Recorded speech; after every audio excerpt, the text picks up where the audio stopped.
Hello everyone, आज हम करने जा रहे हैं क्लास 10 बायोलॉजी के सबसे इम्पॉर्टेंट क्वेश्चन जो बोर्ड एग्ज़ाम 2025 से 2026 के सेशन में मोस्ट प्रोबेबली आने वाले हैं। ठीक है, इन्हें अच्छे से कीजिएगा, समझिएगा ताकि आपको ये हेल्प कर सके, क्योंकि बोर्ड एग्ज़ाम में अप्रोच कर रहे हैं और इस टाइम पे हमारी रिवीजन फुल होनी चाहिए अच्छे से। चलिए स्टार्ट करते हैं फर्स्ट क्वेश्चन के साथ। सबसे पहला क्वेश्चन लाइफ प्रोसेस का है, वो क्या है? Why is diffusion insufficient to meet the oxygen requirement of multicellular organism like human? कि डिफ्यूजन इनसफिशिएंट क्यों है? देखिए, सबसे पहले डिफ्यूजन की बात करते हैं। डिफ्यूजन क्या होता है? डिफ्यूजन है movement of molecules from high concentration to low concentration. अब देखिए, डिफ्यूजन अमीबा में भी होता है, अमीबा रेस्पायर डिफ्यूजन के थ्रू करता है, बट ये complex organism, multi cellular organism like human में ये इनसफिशिएंट क्यों है? क्योंकि हमारी बॉडी के सारे सेल्स जो हैं वो एयर को एक्सपोज्ड नहीं है। हमारे ऑर्गन्स जो है वो अंदर की साइड है, स्किन हमारी एक्सपोज हो रही है, बट सारे ऑर्गन्स एक्सपोज्ड नहीं है। दूसरा, ऑक्सीजन एक बहुत स्लो प्रोसेस है। ठीक है, तो यहाँ पे डिफ्यूजन इनसफिशिएंट क्यों है? Because all organs are not in direct contact with the air, ये डायरेक्ट कॉन्टेक्ट में नहीं है, और अगर स्किन के थ्रू ऑक्सीजन जाएगी भी सही तो it will take a longer time to reach each and every part of the cell. इसलिए ये क्या है? ये इनसफिशिएंट है to meet the oxygen requirement of multi cellular organism. ठीक है, second the most important question क्या है? ये क्वेश्चन बोर्ड्स में भी आए हुए हैं पहले। Lungs always contain residual volume of air, give reason. Lungs में हमेशा एक रेजिडुअल वॉल्यूम ऑफ एयर रहता है, लंग्स में हमेशा कुछ ना कुछ एयर रहती है आफ्टर एक्सहेलेशन इवन, कि जब हम सांस छोड़ते हैं उसके बाद भी हमारे लंग्स में कुछ ना कुछ एयर रहती है, जिसे हम रेजिडुअल एयर कहते हैं। इसका रीज़न क्या है? क्योंकि अगर एयर नहीं होगी तो हमारे लंग्स कोलैप्स कर जाएंगे, क्योंकि इनहेलेशन और एक्सहेलेशन इट टेक्स टाइम। हम सांस छोड़ते हैं फिर लेते हैं, रिदमिक साइकिल है। ठीक है, बट एक्सचेंज ऑफ गैसेस भी कॉन्टिन्यूस है।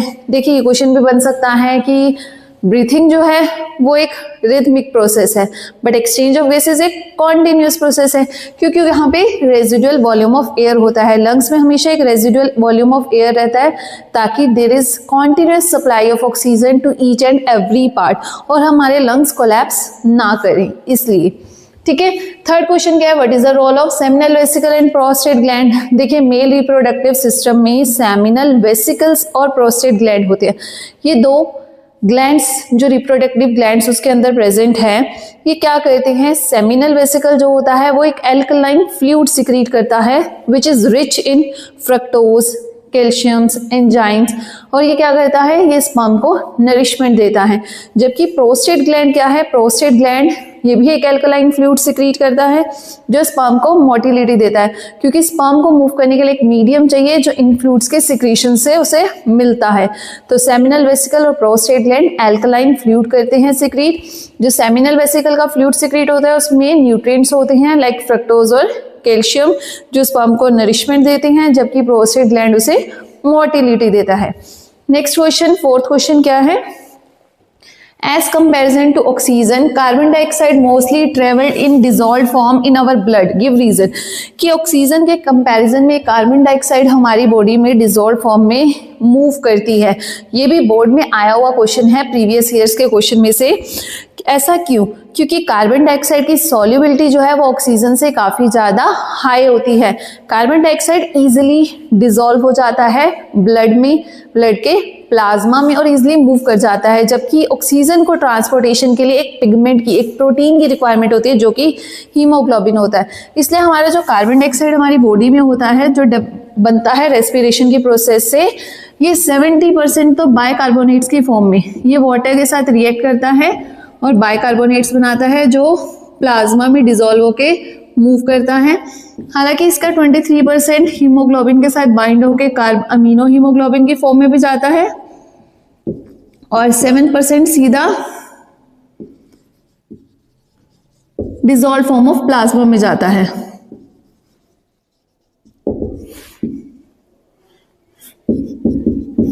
ठीक है, तो मोस्टली जो है CO2 की सॉल्युबिलिटी ज़्यादा होने की वजह से वो ब्लड में डिजॉल्व फॉर्म में मूव करता है, जबकि oxygen are very less soluble as comparison to carbon dioxide. इसलिए ऑक्सीजन को एक प्रोटीन, एक पिगमेंट चाहिए जिसे हीमोग्लोबिन कहते हैं, जिससे वो बाइंड करता है, ऑक्स हीमोग्लोबिन बनाता है, जिस फॉर्म में वो ब्लड में ट्रांसपोर्ट होता है। नेक्स्ट क्वेश्चन पे आते हैं। नेक्स्ट क्वेश्चन है what advantage in regard of respiration does terrestrial organism have over aquatic organism? कि जब हम रेस्पिरेशन की बात कर रहे हैं तो उनमें क्या एडवांटेज है एक्वेटिक ऑर्गेनिज्म के कंपैरिजन में रेस्पिरेशन के रिगार्ड में। रेस्पिरेशन हमें पता है, जिसमें हम कहते हैं कि हम ऑक्सीजन लेते हैं, हम CO2 छोड़ते हैं, ठीक है। तो ऐसे टेरेस्ट्रियल ऑर्गेनिज्म वो हैं जो लैंड पे रहते हैं, एक्वेटिक वो है जो पानी में रहते हैं। अब टेरेस्ट्रियल को क्या फायदा है? टेरेस्ट्रियल का नॉर्मल ब्रीथिंग रेट होता है, जबकि जो हमारे एक्वेटिक ऑर्गेनिज्म है उनका ब्रीथिंग रेट फास्ट होता है। इनका ब्रीथिंग रेट नॉर्मल होता है, जब एक्वेटिक का ब्रीथिंग रेट जो है वो फास्ट होता है। क्यों? क्योंकि इनको जो ऑक्सीजन चाहिए, रिक्वायरमेंट है, उसके लिए इन्हें बार बार सांस लेना पड़ता है। ऐसा क्यों? क्योंकि ऑक्सीजन का अमाउंट जो है वो एयर में फेयरली हाई है, जबकि अगर वाटर में बात करें तो वाटर में इसका अमाउंट काफी लो है,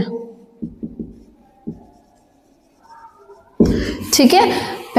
सबसे फर्स्ट मेन पार्ट कि एयर में ऑक्सीजन हम सबको पता है अप्रोक्सीमेट 21% होता है, 20.96 लिखा हुआ है कहीं जगह, जबकि वाटर में जो है ऑक्सीजन का अमाउंट काफ़ी फेयरली लो है। दूसरा, ऑक्सीजन जो है एयर में फ्री फॉर्म O2 की फॉर्म में है, जबकि वाटर में वो डिजॉल्व फॉर्म H2O की फॉर्म में है।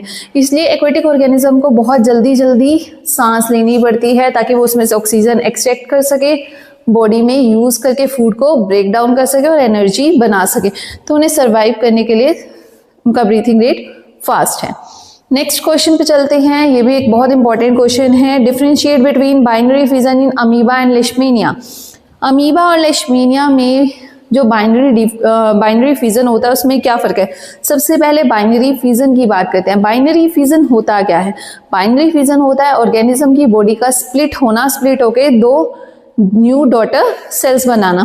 अब अमीबा और लेशमीनिया में क्या डिफरेंस है? देखिए, अमीबा जो है उसकी बॉडी इरेगुलर शेप की होती है। हमें पता है अमीबा जो है वो एक इरेगुलर शेप का ऑर्गेनिज्म है, तो इसकी बॉडी जो है किसी भी प्लेन में कट हो सकती है, और कट होके वो मतलब स्प्लिट होके it can split in any plane और division to form 2 new daughter cells. किसी भी प्लेन या ओरिएंटेशन में कट होके वो 2 डॉटर सेल बना सकती है। जबकि लेशमीनिया जो है ये विप लाइक स्ट्रक्चर होता है, इसमें नीचे फ्लैजिला सा प्रेजेंट होता है, ठीक है। इसलिए इसकी हमेशा कटिंग जो होती है वो कैसे होती है? इलोंगेटेड वे में होती है, मतलब एक स्पेशल ओरिएंटेशन में होती है। तो एक छोटा सा डिफरेंस है अमीबा और लेशमीनिया में। अमीबा इरेगुलर शेप का होता है, इसमें ऑर्गेनिज्म की बॉडी स्प्लिट होती है इन एनी प्लेन और orientation to form 2 daughter cells, जबकि लेशमीनिया is a whip-like organism in which his body specifically cut in a special orientation, या एक सिंगल प्लेन में कट होकर 2 डॉटर सेल्स बनाती है। तो ये था डिफरेंस इन लेशमीनिया और अमीबा के अंदर बाइनरी फिजन में। अब करते हैं नेक्स्ट क्वेश्चन। नेक्स्ट क्वेश्चन है हमारा, how are water and mineral transported in plant. ये टॉपिक जो है मैंने आपको मेरी वीडियो जो हमने ट्रांसपोर्टेशन या सर्कुलेशन पे की थी उसमें भी दिया था। वाटर और मिनरल कैसे ट्रांसपोर्ट होते हैं आपको पता ही है। प्लांट वाटर जो है वो सॉइल से लेता है रूट्स की हेल्प से, ठीक है। सॉइल में पानी ज़्यादा होता है और मिनरल्स जो होते हैं वो वाटर में डिजॉल्व होते हैं। तो प्लांट डिफ्यूजन की हेल्प से और ऑस्मोसिस की हेल्प से वाटर एब्जॉर्ब करता है सॉइल से with the help of roots. जब रूट्स में वाटर आ जाता है तो वो वाटर 2 थ्योरीज से जो है मेनली लीव्स तक जाता है, क्योंकि प्लांट में लीव्स को वाटर की सबसे ज़्यादा रिक्वायरमेंट है for the process of photosynthesis, ठीक है। इसमें हम 2 थ्योरीज पढ़ते हैं, रूट प्रेशर थ्योरी और ट्रांसपिरेशन पुल थ्योरी। मेन जो है ट्रांसपिरेशन पुल थ्योरी है, बट रूट प्रेशर थ्योरी क्या है वो भी आपको पता होनी चाहिए। कि जब रूट्स में पानी आ गया तो वहाँ पे एक कंसंट्रेशन ग्रेडियंट क्रिएट होता है, मतलब पानी एक जगह ज़्यादा दूसरी जगह कम। तो हाई कंसंट्रेशन से पानी लो कंसंट्रेशन की तरफ मूव करता है ऑस्मोटिक प्रेशर डेवलप होने की वजह से। वहाँ पे ऑस्मोटिक प्रेशर डेवलप होता है जो पानी को पुश करता है अपवर्ड डायरेक्शन में। हाँ जी, पानी हमेशा जाइलम के थ्रू ट्रांसपोर्ट होता है। मेन वस्कुलर टिश्यू जो प्लांट का है, जो वाटर और मिनरल को ट्रांसपोर्ट करता है, वो जाइलम है। जाइलम के दो कंडक्टिंग एलिमेंट्स होते हैं, ट्रेकीड्स और वेसल्स। तो ये कैसे लिखेंगे, हम अटेम्प्ट करेंगे कि water and minerals are transported in plant with the help of a vascular tissue called xylem. In xylem tracheids and vessels are conducting element which transport the water. तो इसे हम दो थ्योरीज में आप लिख सकते हैं कि water and minerals are transported by two processes या two main theories, root pressure theory and transpiration pull theory। root pressure theory में क्या होता है, जब पानी एब्जॉर्ब हो जाता है रूट्स में, तो रूट्स में पानी ज़्यादा होता है, स्टेम में कम होता है। ऑस्मोटिक प्रेशर डेवलप होता है जो वाटर को पुश करता है in upward direction, but osmotic pressure इतना स्ट्रॉन्ग नहीं होता।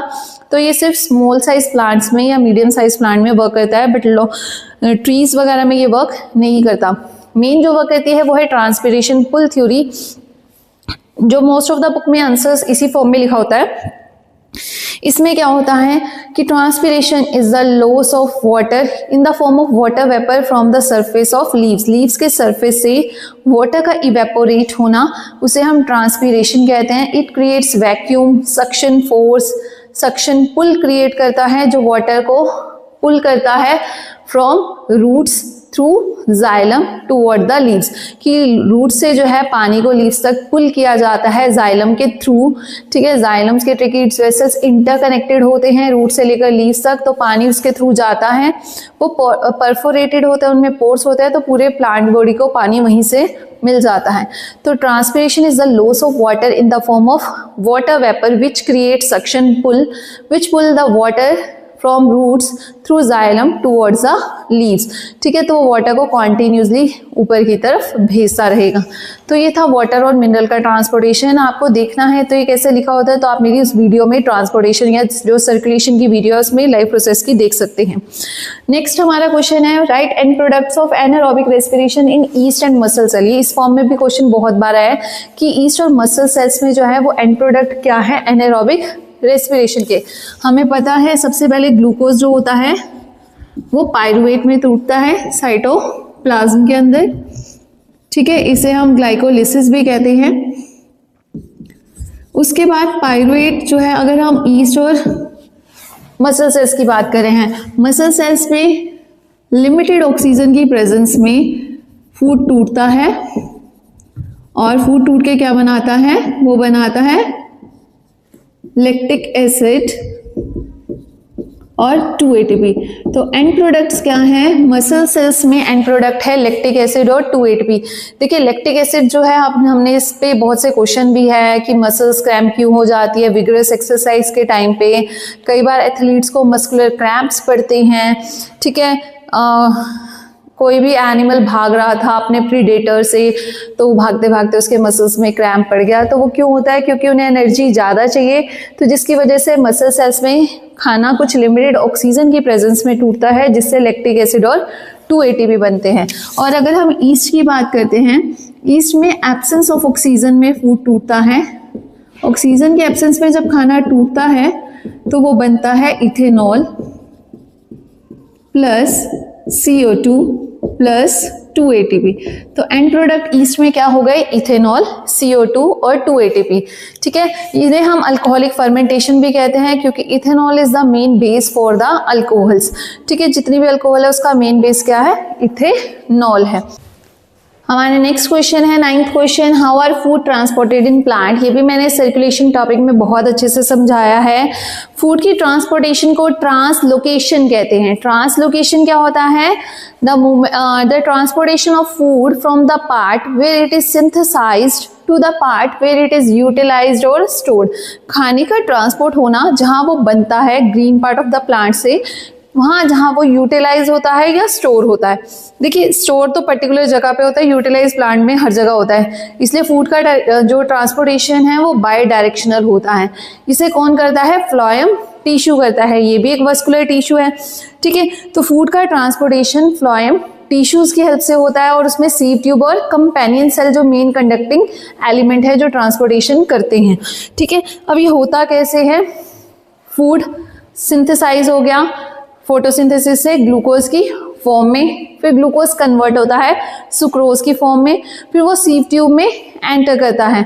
ठीक है, फिर वहाँ पे क्या होता है, ऑस्मोटिक प्रेशर क्रिएट होता है क्योंकि जाइलम और फ्लोएम जो है एक दूसरे के एडजेसेंट प्रेजेंट होते हैं। वाटर जाइलम से फ्लोएम में एंटर कर जाता है, वो फूड को ट्रांसपोर्ट करता है ऑस्मोटिक प्रेशर की हेल्प से, और फूड की ट्रांसपोर्टेशन में एटीपी यूटिलाइज होती है, मतलब एनर्जी का यूज होता है फूड की ट्रांसपोर्टेशन में। जबकि वाटर और मिनरल जनरली फिजिकल फोर्सेस से ट्रांसपोर्ट होते हैं, फूड का ट्रांसपोर्टेशन एनर्जी यूजिंग प्रोसेस होता है, मतलब एनर्जी को यूज करके फिर उसका ट्रांसपोर्टेशन होता है। और इसमें फूड जो ट्रांसपोर्ट होता है फिर जहाँ ऑस्मोटिक प्रेशर इसको हेल्प करता है फॉर द ट्रांसपोर्टेशन। इसे ऐसे लिख रहा है, आप मेरी वीडियो से इजीली से देख सकते हैं। नेक्स्ट क्वेश्चन है 10th question, how is the equal genetic contribution of male and female parents are ensured in the progeny, कि मेल और फीमेल पेरेंट मतलब फादर और मदर का जो है इक्वल कंट्रीब्यूशन कैसे जो है प्रोजेनी में इंश्योर्ड होता है। हमें पता है कि मेल जो होते हैं उनके गैमिट्स को हम क्या बोलते हैं, स्पर्म, और फीमेल गैमिट्स के फीमेल के गैमिट्स को हम क्या बोलते हैं, ओवम। मेल और फीमेल जो होता है वो गैमिट्स बनाता है by the process of meiosis. अब इनमें तो 46 क्रोमोसोम होते हैं, बट गैमिट्स में क्योंकि मियोसिस से बनते हैं 23 क्रोमोसोम स्पर्म में होते हैं और 23 ओवम में होते हैं। ठीक है, जब ये फ्यूज करते हैं वो बन जाता है जाइगोट, और जाइगोट में वो 46 क्रोमोसोम दोबारा से रीस्टोर हो जाते हैं।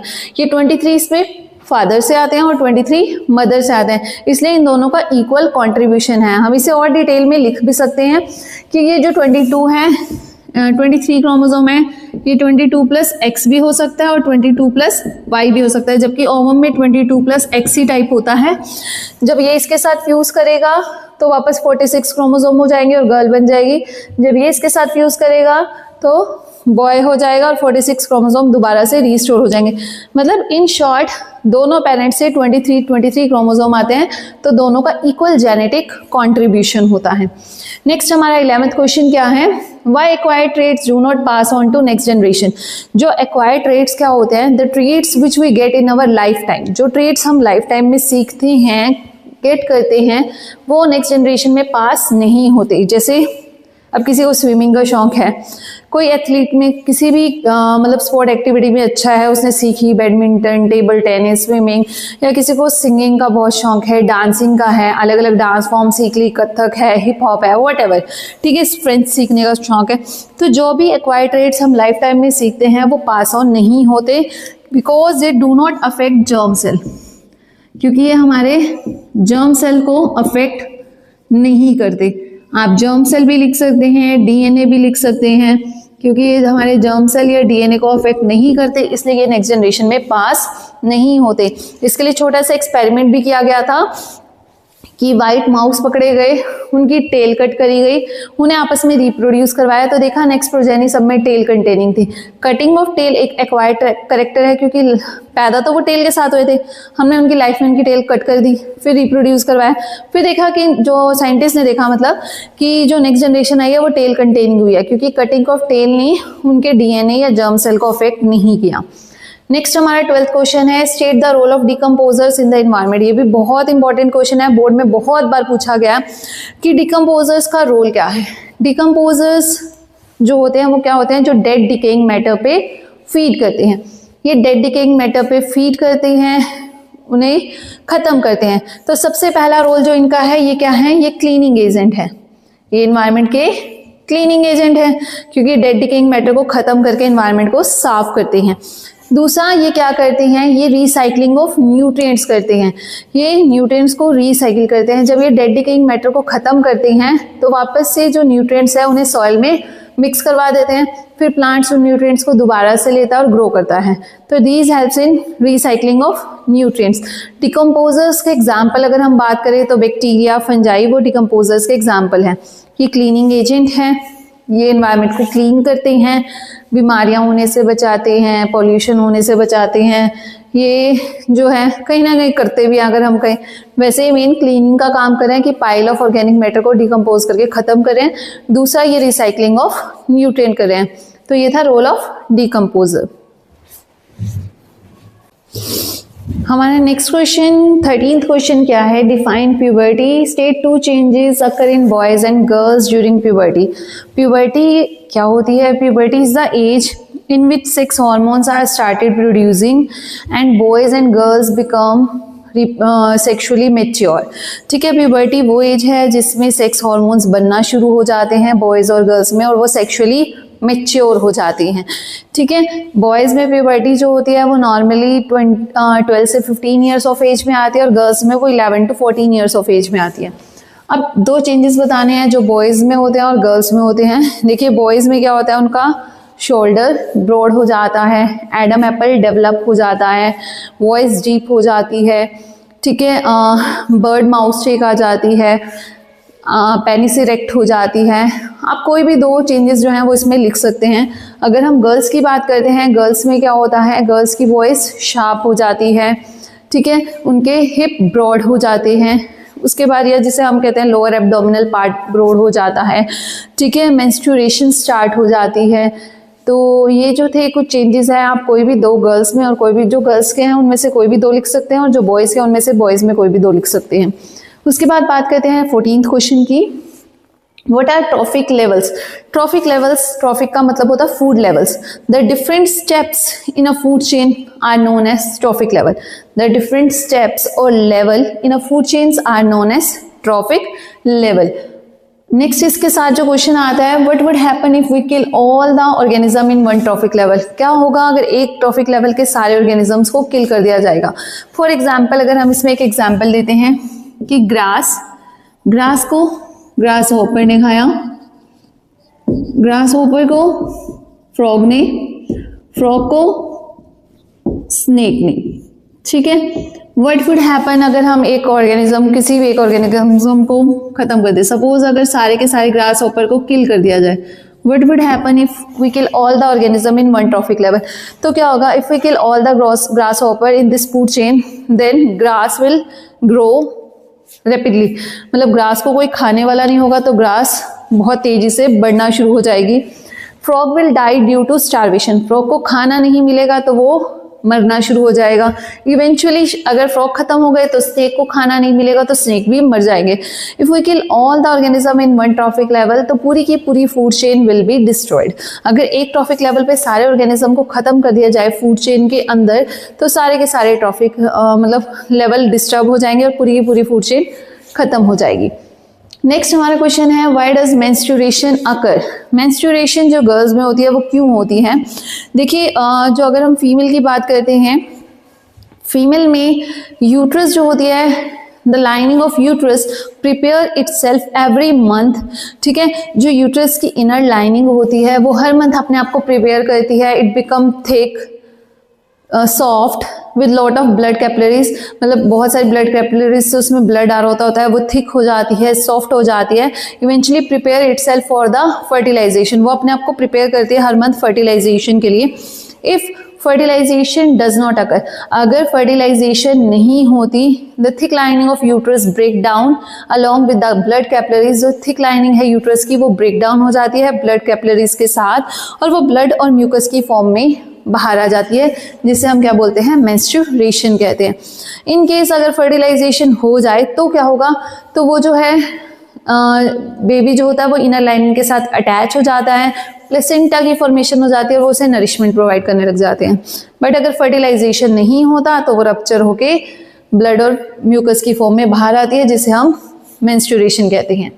नेक्स्ट हमारा 16 क्वेश्चन क्या है, व्हाट इज बायोलॉजिकल मैग्निफिकेशन? सबसे पहले बायोलॉजिकल मैग्निफिकेशन होता क्या है? It is accumulation of toxic substance at different trophic level in a food chain.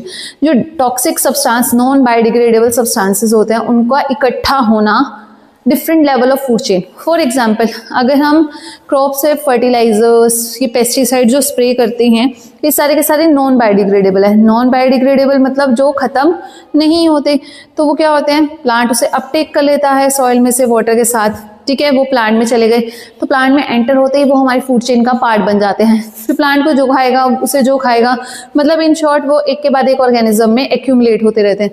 तो accumulation of toxic substance at different trophic level in a food chain is known as biological magnification, उसे biological magnification कहते हैं। Will the level of this magnification be different at different trophic level? क्या इस magnification का affect अलग अलग level पे अलग अलग होगा? जी बिल्कुल अलग अलग होगा।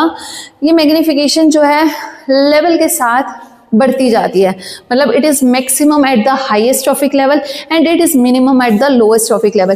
देखिए जैसे सिंपल से एक फूड चेन बात करते हैं, ग्रास को गोट ने खाया, गोट को लॉयन ने खाया।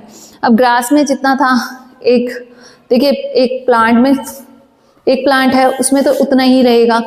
अब एक गोट ने 10 प्लांट खाए तो उस गोट में 10 प्लांट का चला गया। एक लॉयन ने 10 गोट खाए तो उसमें 10 गोट, लॉयन के अंदर 10 गोट का चला गया, और वो 10 गोट से इवेंचुअली 100 प्लांट का आ गया, ठीक है। तो इन शॉर्ट जो मैग्निफिकेशन है उसका जो लेवल है वो ट्रॉफिक लेवल के साथ बढ़ता जाता है, इसलिए वो मैक्सिमम हाईएस्ट लेवल पे होता है और मिनिमम लोएस्ट लेवल पे होता है।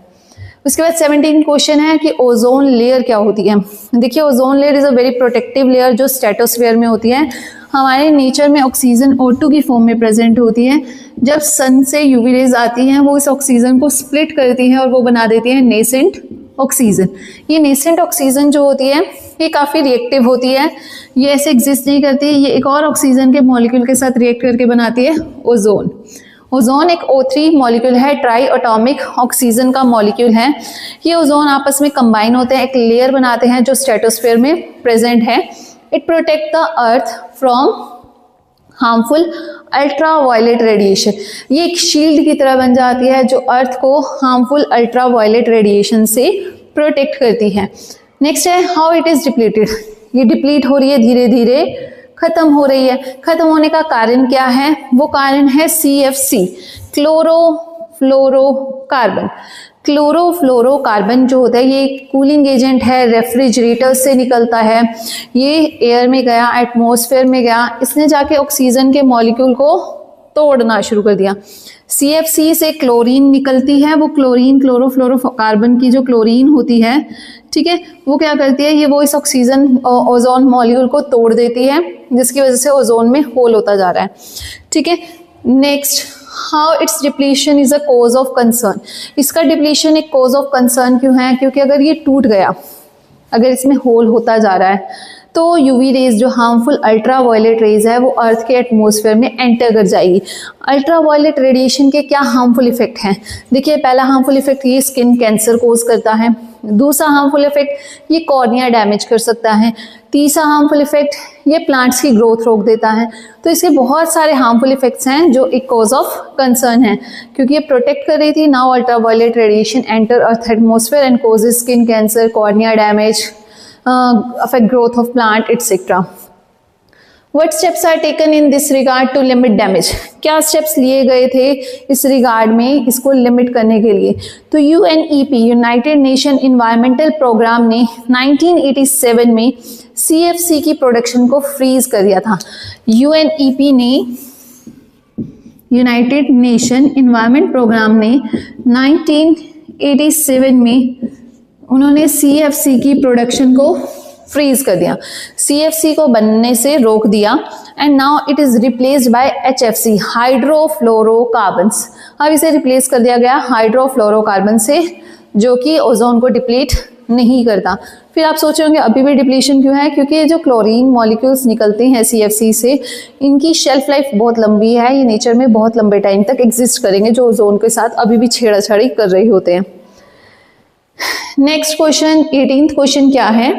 How is the sex of the child determined. सबसे आसान क्वेश्चन, इंपॉर्टेंट क्वेश्चन, बोर्ड में बहुत बार आया। सेक्स ऑफ द चाइल्ड कैसे डिटरमाइन करते हैं? वही हमने जो करा था कि स्पर्म ओवम, मेल ने गैमीट बनाया स्पर्म, ठीक है। स्पर्म में एक्स वाई हो, मतलब जो हमारे मतलब मेल के अंदर 22 क्रोमोसोम ऑटोसोम होते हैं और एक एक्स वाई होता है, ठीक है। फीमेल में जो है वो 22 प्लस एक्स एक्स होते हैं, 22 पेयर, ठीक है, 22 पेयर प्लस एक्स एक्स होते हैं, मेल में एक्स वाई होते हैं। अब स्पर्म उसमें एक्स कंटेनिंग भी बन सकता है और स्पर्म उसमें वाई कंटेनिंग भी बन सकता है, बट फीमेल में तो ओवम एक्स कंटेनिंग ही बनेगा। अगर ये एक्स कंटेनिंग इस एक्स कंटेनिंग के साथ बनाएगा तब भी गर्ल बनेगा, इसके साथ बनाएगा तब भी गर्ल बनेगा, बट अगर ये वाई वाला स्पर्म इसके साथ फ्यूज करेगा तो भी बॉय बनेगा, अगर ये वाई दूसरे एक्स के साथ फ्यूज करेगा तब भी बॉय बनेगा। तो आपने इसका क्रॉस बनाना है सिंपल सा कि मेल में एक्स वाई होते हैं, फीमेल में एक्स एक्स होते हैं, तो हम उसका क्रॉस बनाएंगे, ठीक है। बना के देखते हैं एक बारी, ठीक है। अगर हम फादर की बात करते हैं उसमें एक्स वाई होता है, मदर में एक्स एक्स होता है, ठीक है। इसमें एक स्पर्म बनेगा एक्स कंटेनिंग, एक स्पर्म बन सकता है वाई कंटेनिंग, बट फीमेल में तो दोनों ओवम एक्स कंटेनिंग ही बनेंगे। अब देखिए ये वाला एक्स इसके साथ भी फ्यूज कर सकता है, ये वाला इसके साथ भी फ्यूज कर सकता है, सिमिलरली ये इसके साथ भी फ्यूज कर सकता है और इसके साथ भी। तो इसमें 2 गर्ल्स बनने की प्रोबेबिलिटी है और 2 बॉयज़ की, मतलब गर्ल्स और बॉयज़ बनने का रेशो क्या हो गया, वो 2:2 हो गया, मतलब 1:1। तो there is 50% chance of having a baby girl and 50% chance of having a baby boy. तो ऐसे हम sex of the child is determined. It is mainly determined by the which sperm fuses with the egg, कि कौन सा sperm fuse करेगा egg के साथ, ये उस पर डिपेंड करता है। हमारा नेक्स्ट 19th क्वेश्चन क्या है, right the function of the following parts of human reproductive system. Human female reproductive system के जो ये पार्ट्स हैं इनका फंक्शन बताना है हमें, ठीक है। सबसे पहला पार्ट है ओवरी। ओवरी हमें पता है फीमेल रिप्रोडक्टिव पार्ट है जो क्या करती है, इसके 2 मेन फंक्शन है। पहला, ये फीमेल गैमेट ओवम प्रोड्यूस करती है, और दूसरा ओवरी क्या करती है, ovary female sex hormone produce करती है जिसका नाम प्रोजेस्टेरोन और एस्ट्रोजन है, ठीक है।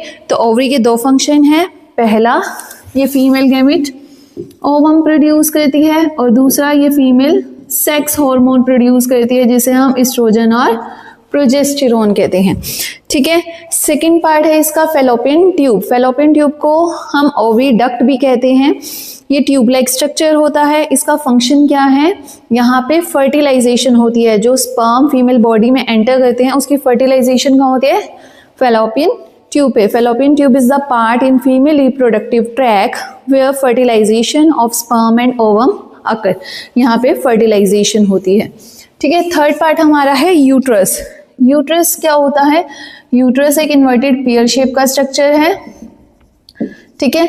और इसमें क्या होता है, इसमें बेबी इम्प्लांट होता है, बच्चा यहाँ पे अटैच होता है और ग्रो करता है। ये प्रेगनेंसी जो होती है उसमें 9 मंथ्स में जो बेबी ग्रो होता है वो कहाँ होता है, यूट्रस के अंदर होता है। यूट्रस की इनर लाइनिंग से बच्चा अटैच होता है, 9 मंथ तक ग्रो करता है। अगर बच्चा यहाँ अटैच नहीं होता, मतलब फर्टिलाइजेशन नहीं होती, तो इसकी इनर लाइनिंग ब्रेक डाउन होती है और मेंस्ट्रुएशन होती है। तो यूट्रस क्या करता है, यूट्रस की लाइनिंग से बेबी इम्प्लांट होता है और प्रेगनेंसी इनिशिएट होती है, ठीक है। उसके बाद इसका सेकेंड पार्ट क्या है, state briefly 2 contraceptive method used by human male. Male के लिए पूछा है, यहाँ पे ये ध्यान रखिएगा। देखिए वैसे तो बहुत सारे हम पढ़ते हैं, ठीक है, बैरियर है, आईयूडी है, केमिकल है, ऑरल पिल्स हो गई, बट यहाँ मेल्स के लिए पूछा है। तो मेल के लिए जो 2 मेन कॉन्ट्रासेप्टिव मेथड है, पहला है बैरियर। बैरियर जिसमें मेल जो होते हैं they use condom to wear over their reproductive external genitalia पे वियर करते हैं, जो स्पर्म की एंट्री को फीमेल में रोकते हैं, which block the entry of sperm into the female reproductive tract, ठीक है। तो पहला मेथड जो हो गया वो हो गया बैरियर मेथड, ठीक है, जिसमें हम कॉन्डम की बात करते हैं जो मेल यूज करते हैं टू प्रोटेक्ट यानी कॉन्ट्रासेप्टिव मेथड की तरह यूज करते हैं टू प्रोटेक्ट अनवांटेड प्रेगनेंसी। दूसरा मेथड जो ह्यूमन यूज करते हैं, देखिए आईयूसीडी जो होता है जिसमें कॉपर टी हम पढ़ते हैं वो फीमेल यूज करती हैं, ऑरल पिल्स फीमेल यूज करती हैं, ठीक है। इसमें एक जो मेथड हम पढ़ेंगे वो सर्जिकल मेथड का पार्ट है जिसे हम वेसेक्टॉमी कहते हैं, जो एक परमानेंट मेथड होता है जिसमें वास डिफरेंस कट हो जाती है कट करके उसे टाई कर दिया जाता है, ठीक है। ये एक मेथड है जो मेल यूज करते हैं। तो दो कॉन्ट्रासेप्टिव मेथड कौन सा है, बैरियर मेथड और वेसेक्टॉमी। बैरियर मेथड का एक एडिशनल बेनिफिट भी होता है, वो एसटीडी प्रिवेंट करता है, सेक्सुअली ट्रांसमिटेड डिसीजेस को प्रोटेक्ट करता है। और वेसेक्टॉमी क्या होता है, it is a surgical method जिसमें वास डिफरेंस को कट करते हैं, उसे टाई कर दिया जाता है जिससे स्पर्म बॉडी से बाहर नहीं आते, ठीक है। नेक्स्ट हमारा 20th क्वेश्चन क्या है, differentiate between self pollination and cross pollination. Self pollination और क्रॉस पॉलिनेशन में क्या डिफरेंस है। पॉलिनेशन, देखिए सेल्फ पॉलिनेशन क्या है, transfer of pollen grain from anther to stigma of same flower. अगर anther to stigma of same flower में plants का पॉलिनेशन होता है उसे हम सेल्फ पॉलिनेशन कहते हैं। और क्रॉस पॉलिनेशन क्या होता है, transfer of pollen grain from anther to stigma of different plants. Different plants के फ्लावर्स के बीच में जो पॉलिनेशन होता है उसे हम क्रॉस पॉलिनेशन कहते हैं। दूसरा डिफरेंस क्या आता है, सेल्फ पॉलिनेशन में वेरिएशन नहीं आती क्योंकि एक ही प्लांट के दोनों के बीच में हो रहा है, बट क्रॉस पॉलिनेशन में वेरिएशन आती है, ठीक है। थर्ड, अब नेक्स्ट 21th क्वेश्चन हमारा 21st क्वेश्चन क्या है, why aquarium needs to be cleaned regularly whereas pond does not. Aquarium को टाइम टू टाइम क्लीन करने की जरूरत होती है। जो घर में हम एक्वेरियम रखते हैं, कई लोग जिसमें छोटी छोटी फिश पालते हैं, उसे टाइम टू टाइम क्लीन करने की जरूरत है, जबकि पॉन्ड को नहीं है, क्योंकि पॉन्ड एक नेचुरल इकोसिस्टम का पार्ट है। उसमें नेचुरली डिकम्पोजर्स प्रेजेंट होते हैं जो उसकी रेगुलर क्लीनिंग करते हैं, क्योंकि हमने पढ़ा है कि डिकम्पोजर्स क्या होते हैं, क्लीनिंग एजेंट होते हैं, जबकि एक्वेरियम में डिकम्पोजर्स नहीं होते, ठीक है। इसमें डिकम्पोजर्स नहीं होते तो इसलिए इसको टाइम टू टाइम क्लीन करना पड़ता है, जबकि पॉन्ड्स में डिकम्पोजर्स प्रेजेंट होते हैं। हमारा 22nd क्वेश्चन क्या है, ये क्वेश्चन बोर्ड्स में आए हुए हैं, हमने पिछले बोर्ड्स के पेपर से भी इन्हें कहीं ना कहीं लिया है, तो आपको ये समझने में और आसानी हो जाएगी क्वेश्चन की पैटर्न कैसे आते हैं। Taking the example of any two animal hormone, कोई भी दो एनिमल हार्मोन के एग्जाम्पल लेने, एनिमल हार्मोन के, along with their gland of secretion, और उसके ग्लैंड जिसने उसे सिक्रीट करा है। Explain how these hormone help in, और बताना है कैसे ये हार्मोन हेल्प करते हैं ग्रोथ एंड डेवलपमेंट में, ठीक है। तो इसमें हमने बहुत सारे पढ़े हैं, जैसे हमने पिट्यूटरी पढ़ा है, पिट्यूटरी ग्रोथ हार्मोन प्रोड्यूस करता है, pituitary gland growth hormone produce करता है। हमारे ब्रेन में प्रेजेंट होता है, हेड रीजन में पिट्यूटरी है, ग्रोथ हार्मोन प्रोड्यूस करता है जो ग्रोथ के लिए रिस्पॉन्सिबल है, ग्रोथ करवाता है, तो ऑब्वियसली डेवलपमेंट में भी हेल्प करता है। तो pituitary gland present in the head region secrete a hormone known as growth hormone. Growth hormone help in the growth of the body parts. ठीक है, अगर ग्रोथ हार्मोन ज़्यादा प्रोड्यूस हो जाए, हमें पता है क्या होता है, गिग्नेटिज्म की डिसीज हो जाती है, अगर कम प्रोड्यूस हो जाए तो ड्वार्फिज्म हो जाता है। दूसरा इन्होंने पूछा है विच regulate metabolism in the body. अब मेटाबॉलिज्म से हम सबको पता है कि थायरोक्सिन हार्मोन मेटाबॉलिज्म में हेल्प करता है। मेटाबॉलिज्म मतलब ब्रेक डाउन ऑफ फूड में। थायरोक्सिन हार्मोन कौन प्रोड्यूस करता है, थायराइड ग्लैंड प्रोड्यूस करता है। थायराइड ग्लैंड एक हार्मोन प्रोड्यूस करता है जिसे थायरोक्सिन कहते हैं, which help in metabolism of carbohydrate, fat, protein. ठीक है, प्रोटीन, कार्बोहाइड्रेट और फैट के मेटाबॉलिज्म में हेल्प करता है। और थायरोक्सिन हार्मोन की प्रोडक्शन के लिए क्या जरूरी होता है, आयोडीन। ये क्वेश्चन भी हमने एनसीईआरटी में भी पढ़ा और बोर्ड में भी कई बार आया। Why is the use of iodised salt advisable, कि आयोडाइज सॉल्ट क्यों एडवाइज किया जाता है, because iodine is necessary for the production of thyroxine hormone by thyroid gland. Thyroid gland को थायरोक्सिन बनाने के लिए आयोडीन की जरूरत होती है। ठीक है, और थायरोक्सिन क्या करता है, help in metabolism of carbohydrate, fat and protein. अगर आयोडीन की डेफिशिएंसी हो गई तो थायराइड ग्लैंड थायरोक्सिन हार्मोन नहीं बना पाएगा इनफ अमाउंट में, जिसकी वजह से एक डिसीज होती है जिसे गॉइटर कहा जाता है। नेक्स्ट हमारा क्वेश्चन है, name a plant hormone synthesised at shoot tip. Shoot tip पे कौन सा प्लांट हार्मोन प्रोड्यूस होता है, तो हम उसे कहते हैं ऑक्सिन।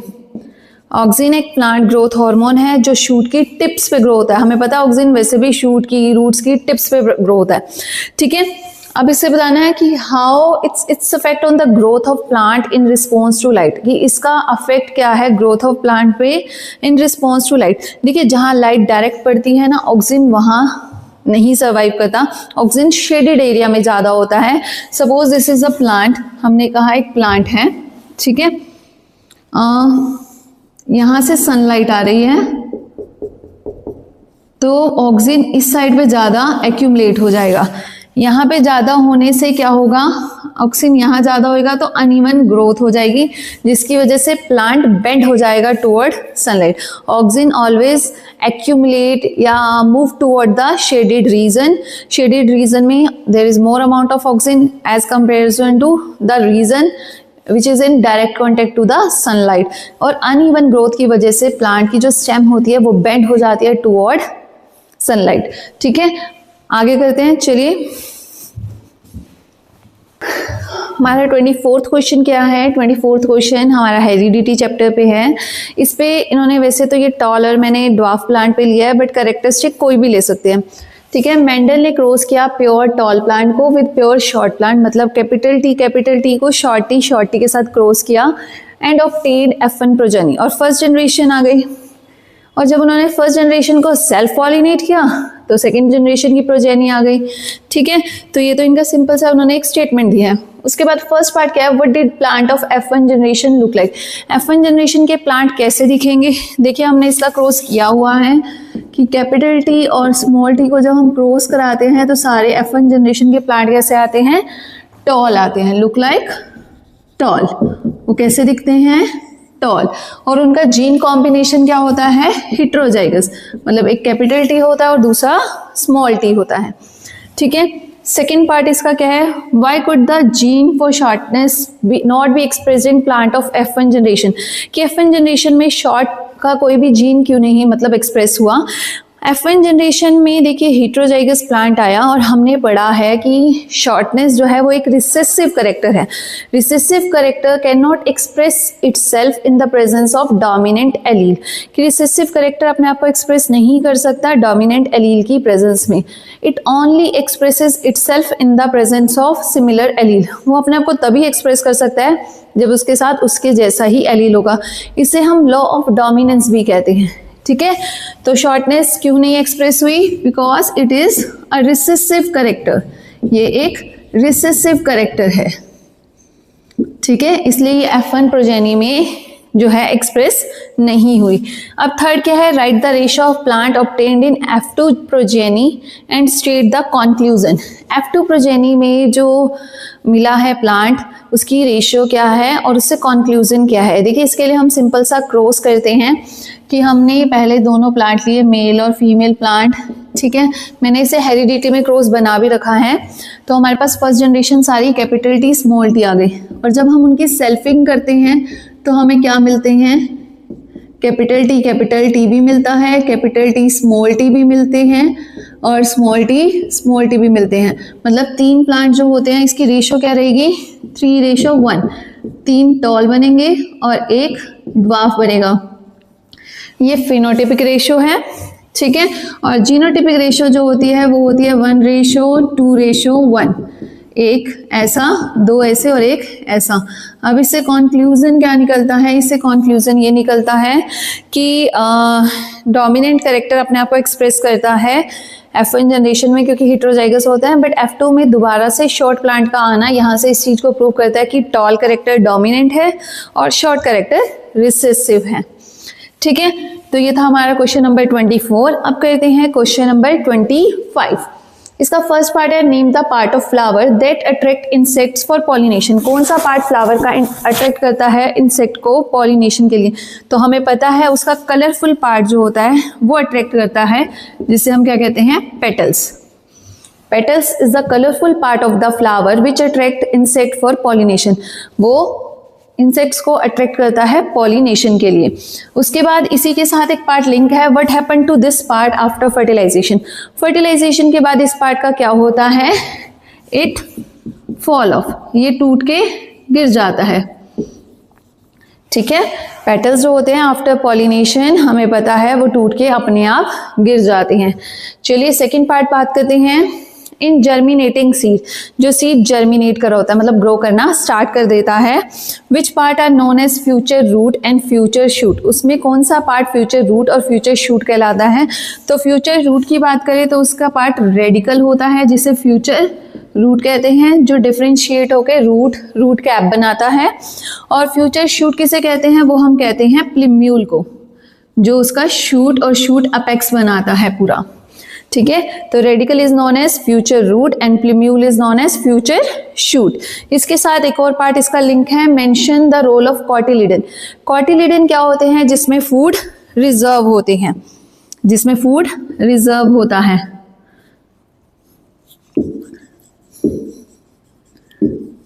ठीक है, देखिए सीड की तो कोई रूट्स या स्टेम नहीं होती, वो बाद में आती है, तो उसे भी तो ग्रो करने के लिए न्यूट्रिशन चाहिए। तो वो न्यूट्रिशन कहाँ होता है, वो सीड के एक पार्ट कॉटिलिडन में होता है, जहाँ पे वो क्या होता है, खाना रिजर्व होता है, फूड स्टोर होता है, जो उसे न्यूट्रिशन प्रोवाइड करता है फॉर जर्मिनेशन, जर्मिनेट करने के लिए उसे न्यूट्रिशन देता है। ठीक है, तो ये था कॉटिलिडन का रोल। नेक्स्ट इसका पार्ट है, what is the fate of ovary and ovule after fertilisation. Fertilisation के बाद ओवरी और ओव्यूल का क्या होता है, फेट मतलब भाग्य क्या है। ओवरी कन्वर्ट हो जाती है फ्रूट में और ओव्यूल कन्वर्ट हो जाता है सीड में। तो after fertilisation ovary get convert into fruit and ovule get convert into seeds. ठीक है, तो ये था 25th क्वेश्चन। हमारा 26th क्वेश्चन क्या है, state the main function of vein in human circulatory system. Vein का रोल क्या है ह्यूमन सर्कुलेटरी सिस्टम में। वीन हमें पता है एक ब्लड वेसल है। वीन जो होती है वो कैरी करती है deoxygenated blood mainly from different body parts to heart. वो डिफरेंट बॉडी पार्ट से हार्ट तक डीऑक्सीजनेटेड ब्लड को लेके आती है। हालांकि इसकी एक्सेप्शन भी हमने पढ़ी है, पल्मोनरी वीन जो ऑक्सीजनेटेड ब्लड लाती है लंग से हार्ट तक। ठीक है, बट मेन फंक्शन इसका क्या है, it carries deoxygenated blood from different body parts to heart. Different body part से ये हार्ट तक डीऑक्सीजनेटेड ब्लड लेके आती है। इसी के साथ इसका एक पार्ट और अटैच है, why do they not need thick wall.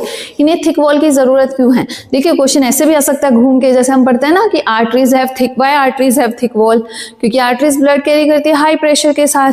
अब क्वेश्चन उसी को ही इन्होंने घुमा दिया कि वीन्स को थिक वॉल की जरूरत क्यों नहीं है, because vein carry blood with low pressure. Vein blood को कैरी करती है लो प्रेशर के साथ। चलिए आइए करते हैं क्वेश्चन नंबर 27 का फर्स्ट पार्ट है, explain how the proteins control the characteristic in an organism. Protein कैसे कैरेक्टरिस्टिक्स को कंट्रोल करते हैं एक ऑर्गेनिज्म में, इसे बताना है with the help of an example of tallness trait in P plant. Tallness trait को लेके पी प्लांट में इसे एक्सप्लेन करना है। देखिए मैंने ये क्वेश्चन जो है अपनी वीडियो हेरिडिटी में भी एक्सप्लेन किया था, उसमें टॉपिक था, क्योंकि अब हम इसमें बात करते हैं कि टॉलनेस जो हाइट है प्लांट की वो एक हार्मोन की हेल्प से होती है, या फिर जिसे हम क्या कहते हैं प्रोटीन्स की हेल्प से होती है। ठीक है, हार्मोन्स की प्रोडक्शन को कौन कंट्रोल करता है, प्रोटीन्स करते हैं। अगर प्रोटीन्स ऑर्गेनिज्म में कम अमाउंट में बनेगा तो वो हार्मोन को कम अमाउंट में बनाएगा। ठीक है, प्रोटीन्स क्या करते हैं, it control the amount of hormone produced in the plant. ठीक है, तो प्रोटीन जो है वो हार्मोन के अमाउंट को कंट्रोल करता है प्लांट में, तो जिससे उसकी हाइट जो है वो डिटरमाइन होती है। ठीक है, अगर प्रोटीन कम बन रहा है तो हार्मोन भी कम बनेगा, हार्मोन कम बनेगा तो प्लांट की हाइट भी शॉर्ट रह जाएगी।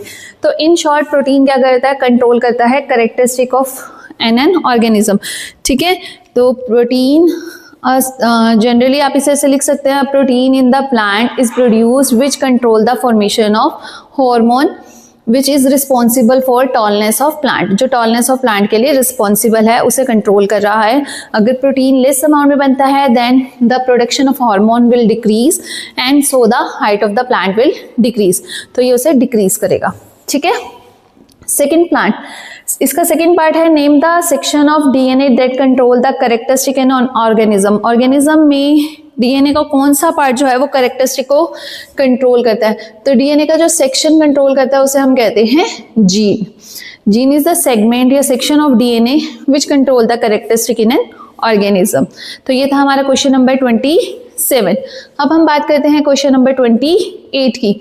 28 का फर्स्ट पार्ट है, in a food chain energy flow is unidirectional. Food chain में एनर्जी का फ्लो यूनिडायरेक्शनल है। हमारा अवर इन्वायरमेंट चैप्टर का क्वेश्चन है, ठीक है। पिछला हमारा हेरिडिटी का था। एनर्जी का फ्लो यूनिडायरेक्शनल है, ठीक है। एनर्जी एक के बाद एक पास ऑन होती है। इन्होंने कहा इसके 2 रीजन दीजिए। सबसे पहला इसका रीजन है 10% लो। 10% लो क्या कहता है?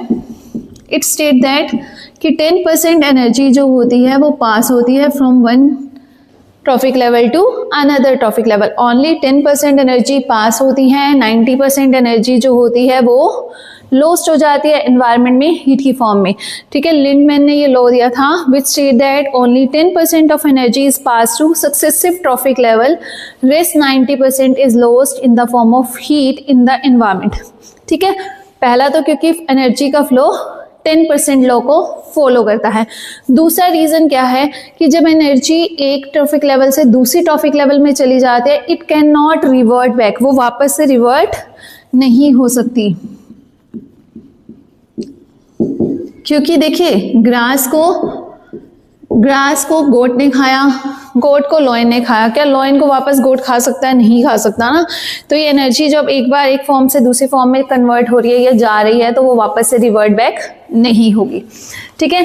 इसका सेकंड पार्ट है कि प्रोड्यूसर लेवल पे 10,000 जूल ऑफ एनर्जी अवेलेबल है। प्रोड्यूसर लेवल पे 10,000 जूल ऑफ एनर्जी अवेलेबल है, तो इन्होंने कहा कितनी एनर्जी अवेलेबल होगी सेकेंडरी कंज्यूमर पे।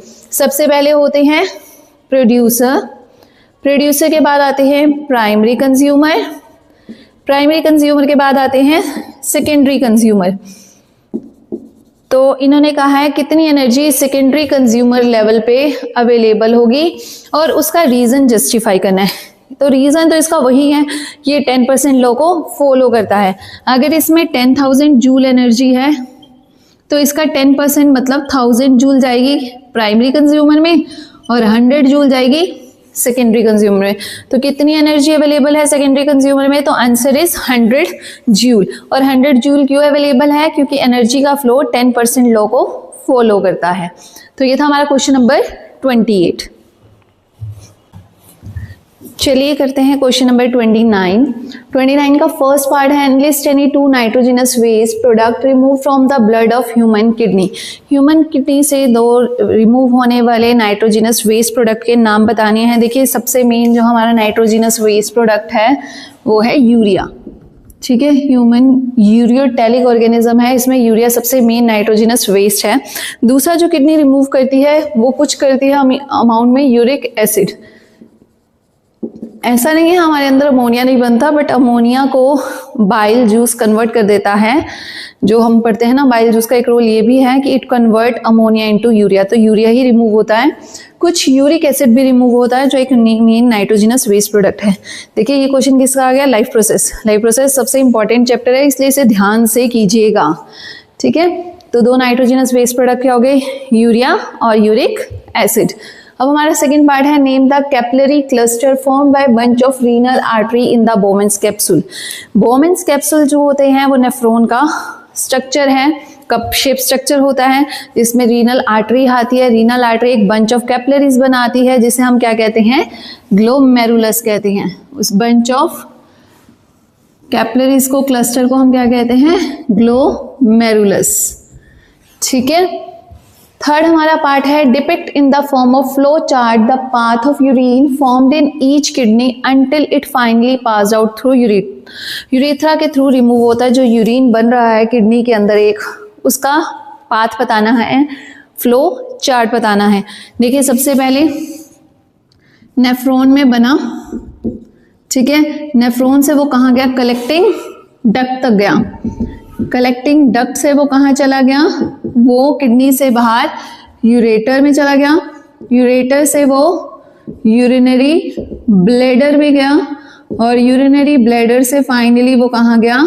यूरेथ्रा में, और यूरेथ्रा से फिर वो बाहर रिमूव आउट हो गया। तो सबसे पहले किडनी में नेफ्रॉन ब्लड को फिल्टर करती है, उससे यूरिन बनाती है, वो यूरिन कलेक्टिंग डक्ट में जाता है। बहुत सारे नेफ्रॉन के लिए कॉमन कलेक्टिंग डक्ट होती है।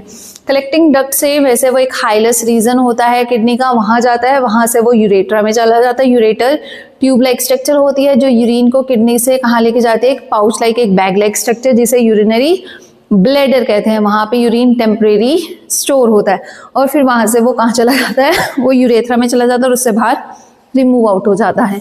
तो ये था इसका फ्लो डायग्राम।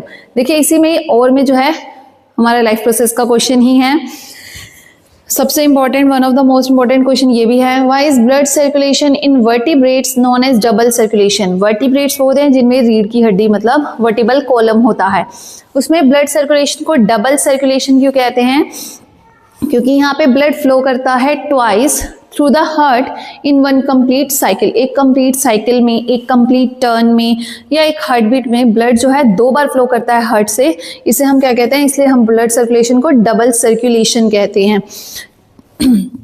उसके बाद इन्होंने पूछा है trace its path in the form of flow chart. Flow chart की फॉर्म में इसका पाथ बताना है। तो डबल सर्कुलेशन का फ्लो चार्ट क्या है? सबसे पहले लंग्स में ऑक्सीजन आती है ब्रीथिंग के थ्रू, वो ऑक्सीजनेटेड ब्लड पल्मोनरी वीन कहाँ तक लेके जाता है? लेफ्ट आर्टरियम तक लेके जाता है।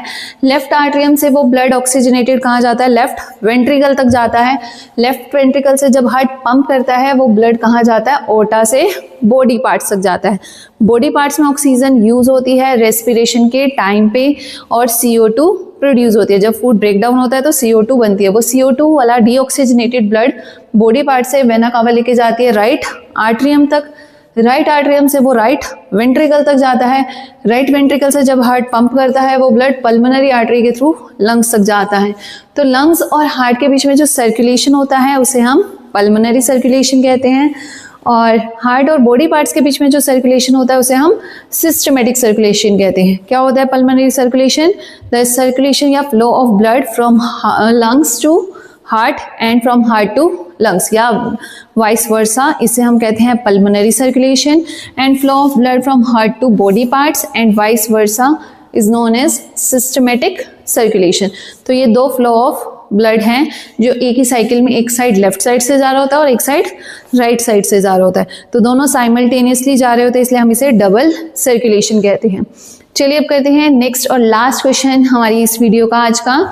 देखिए सारे क्वेश्चन बहुत इंपॉर्टेंट है, अच्छे से इसे समझिए और करिए। 30th क्वेश्चन क्या है? पहले एक स्टेटमेंट है, एक person while climbing up a rocky hill, एक पर्सन जब एक रॉकी हिल चढ़ रहा था, एक पहाड़ चढ़ रहा था, comes into a panic state and fear, एक डर की स्टेट में आ गया, डर गया, बहुत ज्यादा पैनिक होने लग गया। His body start reacting in a flight और फ्राइट कंडीशन, उसकी बॉडी डर गई, सहम गई, ठीक है, टू एडजस्ट टू डेंजरस और स्ट्रेसफुल कंडीशन, ताकि उस स्ट्रेसफुल और डेंजरस कंडीशन में अपने आप को एडजस्ट कर सके। इस फैक्ट के बेसिस पे हमें कुछ आंसर्स देने हैं। सबसे पहला क्वेश्चन क्या है? Name the hormone. देखिए ये क्वेश्चन किसका आ गया ना कंट्रोल कोऑर्डिनेशन का। हमने हमारे 5 चैप्टर कवर करे हैं इन क्वेश्चंस में, लाइफ प्रोसेस से कंट्रोल कोऑर्डिनेशन तक, कंट्रोल कोऑर्डिनेशन से हाउ डू ऑर्गेनिज्म रिप्रोड्यूस तक, हाउ डू ऑर्गेनिज्म रिप्रोड्यूस से हेरिडिटी तक और हेरिडिटी से अवर इन्वायरमेंट तक। सारे चैप्टर्स कवर हो गए ना इंपॉर्टेंट। देखिए वैसे तो बहुत कुछ इंपॉर्टेंट है, तो उसमें से सबसे इंपॉर्टेंट क्वेश्चन मैंने इस वीडियो में आपके लिए डाले हैं ताकि आप अच्छे से कर लीजिए। तो name the hormone secreted in the blood of the person in this situation. कौन सा हार्मोन उस टाइम पे बनेगा बताइए?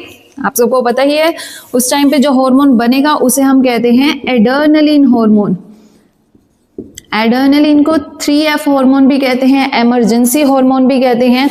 3F का मतलब होता है फियर, फ्लाइट और फ्राइट हार्मोन, ठीक है।